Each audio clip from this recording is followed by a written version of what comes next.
Bonjour à vous. Il y a un mois, début décembre 2017, décédé Jean d'Ormesson, l'écrivain de l'Académie française, et Johnny Hallyday, le chanteur. Pour ceux et celles qui aimiez Johnny Hallyday, et peut-être certains parmi vous qui regardez cette vidéo aujourd'hui, ça a été une perte énorme qui a généré beaucoup de peine dans les cœurs et dans les foyers. Et Johnny Hallyday, qui a vécu un hommage national, dit-on, avec plusieurs centaines de milliers de personnes à Paris.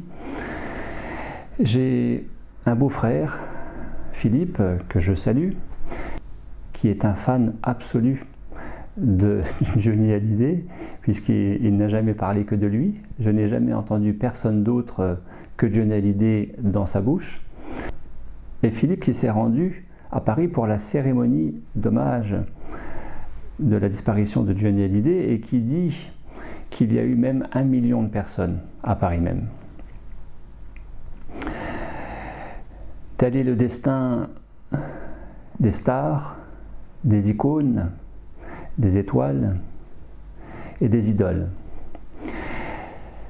Je suggérais dans la vidéo précédente comment démarrer, comment commencer la nouvelle année, comment bien commencer ou démarrer la nouvelle année, de visiter les événements désagréables ou douloureux de l'année passée et de voir en quoi ils ont été utiles, pertinents, en quoi ils nous ont peut-être permis de grandir, voir l'aspect porteur d'un événement qui pourrait tendre à nous descendre vers les énergies de basse fréquence. Eh bien, cette vidéo pourrait être une suite à celle sur le passage 2017-2018. J'avais envie de vous amener à réfléchir aussi en quoi est-ce que la disparition de ces stars, de ces idoles, icônes, que l'on croyait peut-être immortelles, comme Jean d'Ormesson qui est mort à 92 ans et dont on avait fini par penser que peut-être il était immortel. En quoi est-ce que ces disparitions de ces personnes ultra connues, ultra médiatiques, en tout cas perçues comme des étoiles, qui brillent à l'infini et pour toujours dans le ciel, et dans nos cœurs intérieurs, en quoi ces disparitions constituent une très très bonne chose? Eh bien, personnellement, je vous dirais que cela nous ramène à notre impermanence. À notre impermanence, et que rien ne dure, rien n'est éternel, sinon la permanence. Eh bien, impermanence versus permanence, qu'est-ce qui est impermanent dans ce monde matérialisé? Eh bien, toute manifestation matérielle, comme vous le savez. Tout est de passage. Nous ne sommes que de passage sur cette terre, alors que dans ce monde, dans cet univers du développement personnel, ou plutôt du déploiement de l'individu, terme ou façon de parler que je préfère largement, déploiement de l'individu, dans ce monde de la spiritualité, nous disons qu'une seule chose est éternelle, une seule chose est permanente à l'infini, c'est la conscience. Alors, je voulais aussi préciser ce détail qui pour moi a son importance, c'est que l'événement national de Johnny Hallyday a été relativement controversé. Il suffit de recueillir les propos de son entourage, tout simplement, et d'avoir divers avis qui peuvent diverger sur la motivation à accorder, à offrir aux fans de Johnny Hallyday un hommage national tel qu'il l'a eu. Personnellement, je dirais que c'est une très bonne chose. C'est une très bonne chose d'honorer ces grands personnages connus, Mais dans ce cas-là, pourquoi pas le faire aussi pour ces grands personnages moins connus et pas connus du tout, qui participent à peut-être éveiller les consciences. Il suffit d'écouter, de lire certains passages, certains textes des chansons de Johnny. Moi qui n'étais pas particulièrement fan de Johnny Hallyday, et pourtant, certains textes sont très évocateurs de cet appel à l'ascension spirituelle, à s'élever tout simplement dans sa vie, à dépasser les obstacles. Mais dans ce cas-là, pourquoi ne pas faire la même chose, un hommage au moins médiatique à l'échelle nationale de ces autres grands personnages, comme par exemple Mère Teresa, qui est décédée en 1997 à 87 ans, et qui, comme l'abbé Pierre par exemple, a œuvré pour le plus grand bien des plus nécessiteux. Mère Teresa que j'ai croisée chez elle, à la maison mère de Calcutta, en 1996, et qui rayonnait derrière ce corps vieilli, flétri et voûté. Pourquoi ne pas accorder un hommage national, médiatique, télévisé, radio, autour de la mort, la disparition de Goenka. Goenka que l'immense majorité des personnes ne connaissent pas, et pour cause. Goenka qui est décédé à 89 ans en 2013. Goenka qui était tout simplement la voix revivifiée et la voix mondiale, il faut le dire, du fond des enseignements bouddhistes, du Bouddha, mais aussi de la sagesse ancestrale, millénaire, de la Grèce antique. Connais-toi toi-même et tu connaîtras l'univers et les dieux. Autrement dit, tourner son regard vers l'intérieur, écouter, ressentir et identifier simplement par la prise de conscience. Tel est l'enseignement de Vipassana. Vipassana qui était une des méthodes, une des pratiques essentielles du Bouddha et qui a fait l'objet de ces centres de méditation, de ces retraites de méditation qui sont dispensées dans le monde entier, dont en France, au sud d'Auxerre, Maison Mère, à 40 km au sud d'Auxerre, Vipassana, et qui recueille toute l'année à peu près 120 personnes sur des sessions de 10 jours en silence absolu. Méditation auquel j'ai participé à plusieurs reprises à ce jour. Et méditation Vipassana ou méditation tout court, méditation transcendantale ou autre type de méditation, peu importe, mais sur le principe d'écouter son intériorité et à partir de là, d'aller accueillir, d'aller y puiser ce qui est source de bonheur comme de malheur, puisque paraît-il, pour les sages comme Sri Aurobindo ou d'autres, en réalité, nous avons tout à l'intérieur de nous. Motif, source de notre déploiement ou de notre fermeture. Pourquoi ne pas avoir fait un hommage national en France de Masaru Emoto? Masaru Emoto, que bien des personnes connaissent, et dont la disparition en 2014, à l'âge de 71 ans, est passée quasi inaperçue. Masaru Emoto, qui a très largement contribué à l'éveil des consciences à partir de l'information véhiculée, transmise par l'élément eau, dont nous sommes quand même composés quasi à 80%. Nous autres les adultes et le bébé à 90%. Eh bien, c'est immense ce que Masaru Emoto a réalisé et par lequel il y a eu ces prises de conscience parmi nous autres de cette possibilité aussi d'utiliser l'eau comme facteur, comme vecteur de conscience. Donc je reviens sur la question de l'impermanence, impermanence versus permanence. Nous sommes tous condamnés, pour notre plus grand bien, à mourir. Pourquoi?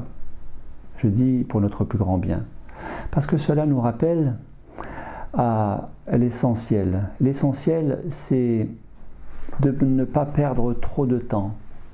Même si le temps dans l'absolu n'existe pas, de ne pas perdre trop de temps, de ne pas trop nous encombrer, à nous réaliser tout simplement, apprendre, comprendre, évoluer, se réaliser, mais se réaliser dans l'illusion de ce que nos cinq sens nous mettent en relation avec l'extérieur et extérieur auquel nous nous identifions, eh bien nous allons nous illusionner à courir après la matérialité tout simplement. C'est ce que l'on appelle l'horizontale de la vie. Je vous renvoie à cette possible relecture ou lecture de cette vidéo sur le double alignement. Horizontale de la vie, c'est la matérialité, et verticale de la vie, c'est la dématérialisation, c'est l'ici et maintenant, c'est être plutôt que avoir, et c'est être plutôt que faire. Alors bien sûr, c'est pas l'un contre l'autre, mais c'est plutôt l'un avec l'autre, dans le sens où, non pas le faire et l'avoir tout court, mais le faire dans le laisser faire, avec un certain détachement quant au fait d'avoir et d'accumuler, génère davantage d'être, tout simplement. Faire dans le laisser faire génère davantage d'être. Et cela nous amène forcément à la notion du détachement, mais aussi du lâcher-prise.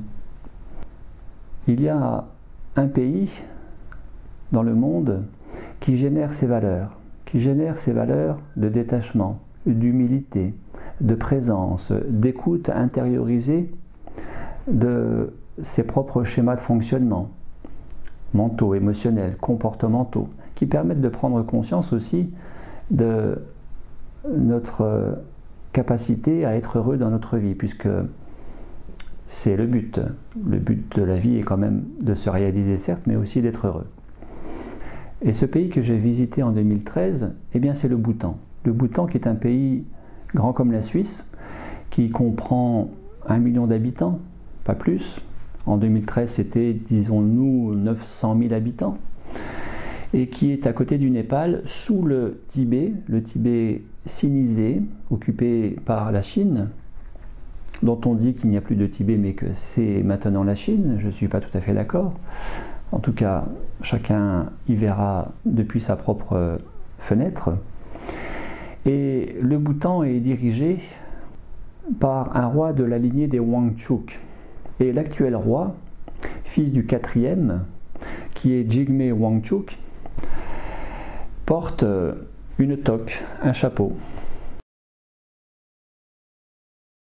Vous avez été très surpris de remarquer que sur ce chapeau, il y a une tête de mort. Voilà, la mort. Pourquoi la mort? Eh bien, tout simplement, une fois encore, c'est l'illusion de la vie matérielle et l'éternel de la vie immatérielle.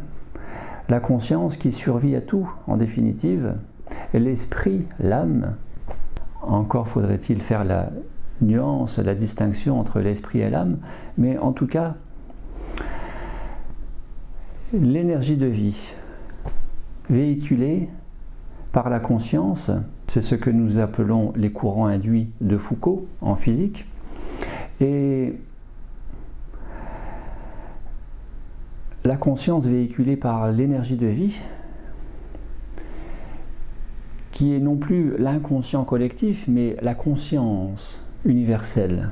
C'est-à-dire qu'après le moi-je, il y a le je, après le je, il y a le nous. Pour le dire autrement, il y a la goutte qui se croit séparée de l'océan, et il y a cet océan constitué de ces milliards et de ces milliards de gouttes. C'est-à-dire que l'individualité constitue le fondement de la collectivité.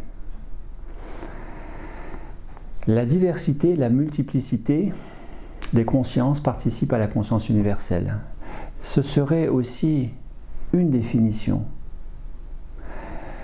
de la conscience cosmique, du champ unifié quantique de l'ensemble des consciences individuelles que nous portons chacun d'entre nous au travers de ce véhicule temporel parce que mortel, condamné à mourir, condamné à disparaître, tel Johnny Hallyday, Jean d'Ormesson, et tant d'autres, comme George Michael, comme Whitney Houston, comme David Bowie, et d'autres, Jean Ferrat, Jacques Brel, etc., etc., Reggiani, que j'apprécie particulièrement. Moi qui ai été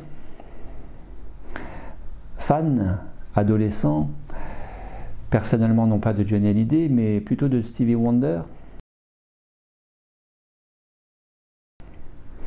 et côté littéraire de Martin Gray, voilà, Martin Gray aussi, qui est décédé en 2016 à 94 ans. Martin Gray qui est passé quasi, voire totalement inaperçu. Le jour où il est mort, on n'en a absolument pas entendu parler. Martin Gray qui est pourtant un des exemples magistraux de la reliance, du dépassement de soi dans l'adversité. Martin Gray qui a été un des résistants de l'envahisseur nazi dans le ghetto de Varsovie avec son père et qui a fini par être déporté, mais déporté à 3 reprises puisqu'il s'est échappé à 3 reprises des camps de la mort et qui a vécu nombre de drames dans sa vie et qui a pourtant vécu jusqu'au bout, qui a pourtant redressé le dos, qui s'est pourtant relevé à chaque fois. Cette vidéo n'est pas faite pour vous assombrir, pour gâcher votre bonne humeur, que de parler trop de la mort, bien au contraire.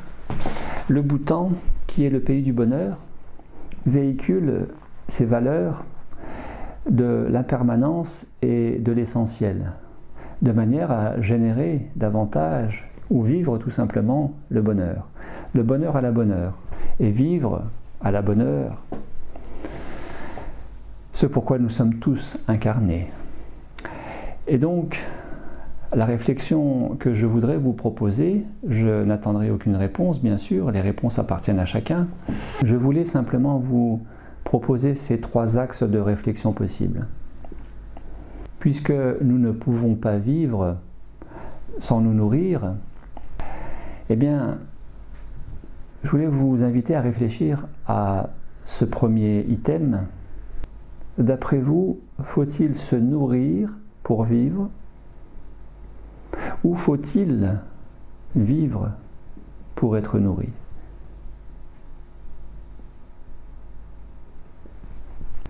Encore faut-il savoir ce que veut dire vivre et de bien faire la distinction entre vivre, vivoter, survivre, être vivant. Qu'est-ce que pour vous veut dire vivre en regardant bien les choses, en considérant bien les données à votre niveau, dans votre qualité de vie, que je vous souhaite la meilleure bien sûr. Et dans ce cas-là, simplement de prendre conscience si vous et moi, si nous vivons véritablement. Mais si nous vivons véritablement, dans ce cas-là, nous sommes nourris. Et faut-il manger plus que de raison à ce point pour manger trop souvent et trop mal, avec aussi peu de conscience? Et j'entends conscience, le fait d'être conscient, d'être présent à ces fins possibles qui orientent au frigo, que sont les fins mentales, émotionnelles et de l'estomac, physique, dont on sait que les fins mentales et émotionnelles ne sont pas de véritables fins et qu'elles risquent, quand elles ne sont pas conscientisées et maîtrisées, de générer des comportements de compensation ou de dépendance. Et puis, je rappelle au passage que Nous avons tous nos petites ou grandes dépendances, que ce soit dépendance aux livres, dépendance aux habits, dépendance au sport, peu importe, je dirais, à partir du moment où ces dépendances sont conscientisées, maîtrisées, de manière à ce qu'elles n'impactent pas sur l'état de santé, sur l'équilibre personnel, ce fameux alignement. Car plus il y a de dépendance, moins il y a d'alignement. Et plus nous nous couchons sur l'horizontale de la vie qui passe, que l'on appelle la matérialité. Et nous revenons finalement sur cette question de l'équilibre, ou homéostasie pour les scientifiques, entre l'horizontale et la verticale. Finalement, il n'est question que de cela dans cette vidéo, sous un autre décor, sous un autre thème, qui est Johnny Hallyday est mort. Merci à Johnny Hallyday pour cette vidéo, Johnny Hallyday qui m'a beaucoup inspiré, mais aussi toutes ces autres stars et personnes moins connues. Personnes moins ou pas du tout connues, comme par exemple un ami dont j'ai souhaité la bonne année par SMS il y a quelques jours et dont j'ai appris en retour par sa femme qu'il était décédé à 54 ans. Il allait avoir 54 ans le 24 décembre. C'était quelqu'un qui était toujours jovial, qui était toujours dynamique, qui avait femme et enfant encore mineur à la maison, et qui ne buvait pas, ne fumait pas, mangeait sain, et qui faisait son footing tous les week-ends. Et ce 17 décembre, qui n'a pas été un jour comme les autres, et cet ami qui est parti comme toutes les autres fois faire son footing et qui n'est jamais revenu, puisqu'on l'a retrouvé décédé sur le chemin. Merci à cette impermanence qui nous ramène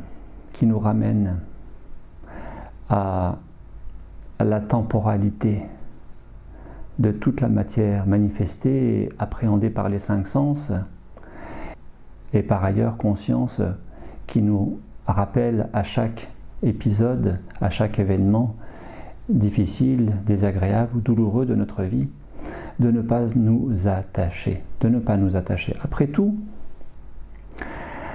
la nourriture en conscience, la nourriture pranique, c'est aussi l'apprentissage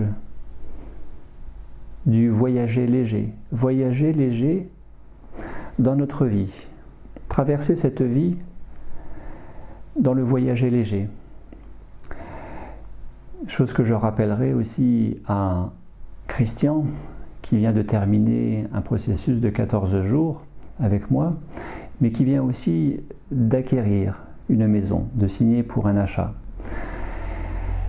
pour lequel je suis très heureux pour lui de s'offrir ce cadre de vie avec sa compagne, mais aussi auprès de qui j'ai rappelé cette citation indienne qui est que, d'après la sagesse indienne,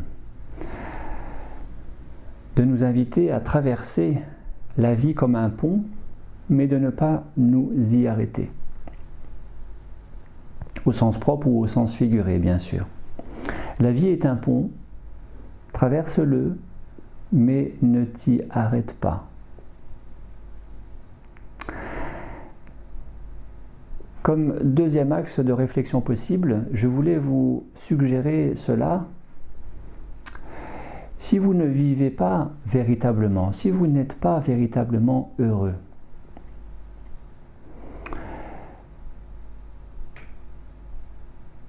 eh bien, si c'était le cas, si vous étiez véritablement heureux, qu'est-ce que cela vous permettrait de vivre véritablement? Ou qu'est-ce que de vivre véritablement vous permettrait de connaître de l'ordre du bonheur? En quoi consisterait votre bonheur si vous viviez véritablement? Et dans ce cas-là, vivre véritablement pourrait être par exemple d'honorer ce à quoi vous aspirez le plus, tout simplement, quel que soit le domaine, de vous accorder de vivre véritablement ce à quoi vous pensez peut-être depuis longtemps et que vous n'avez pas osé faire jusque-là.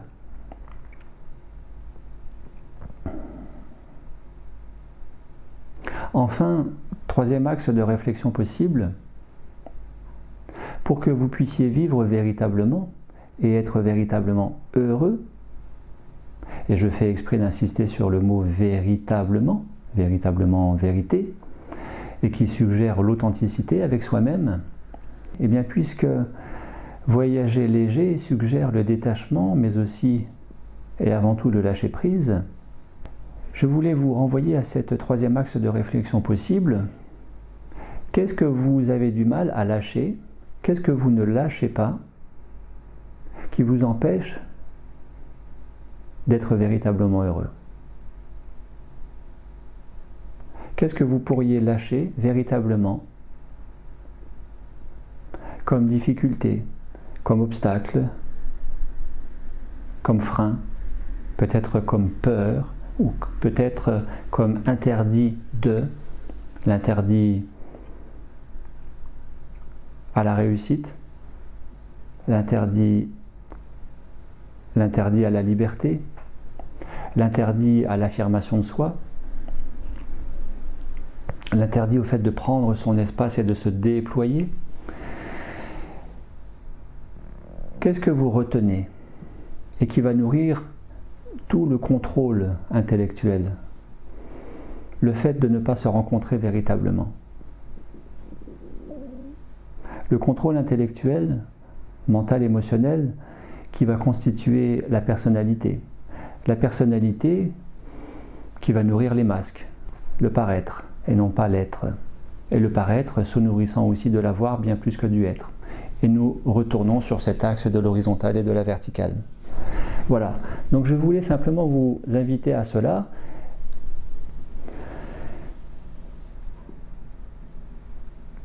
Et les Tibétains le disent, en réalité, pour bien vivre, il faut savoir bien mourir. Eh bien, quelle serait pour vous votre difficulté à mourir de manière à bien vivre? Au travers de ces trois axes de réflexion possibles, que je rappelle, faut-il vivre pour se nourrir ou se nourrir pour vivre? Si vous viviez véritablement, et je souhaite que ce soit déjà le cas pour vous, bien sûr, et que vous soyez déjà heureux, mais si tel n'est pas encore le cas, si vous viviez véritablement, qu'est-ce que cela vous permettrait de vivre vraiment? Enfin, pour vivre vraiment, qu'est-ce que vous pourriez lâcher? Lâcher prise. Ce à quoi vous pourriez accepter enfin de mourir, qui constitue une petite mort avec soi. Voilà, je vous souhaite une très bonne réflexion. Je vous remercie de vos commentaires sous cette vidéo. Et si vous avez aimé, peut-être aussi de partager. À très bientôt. Au revoir.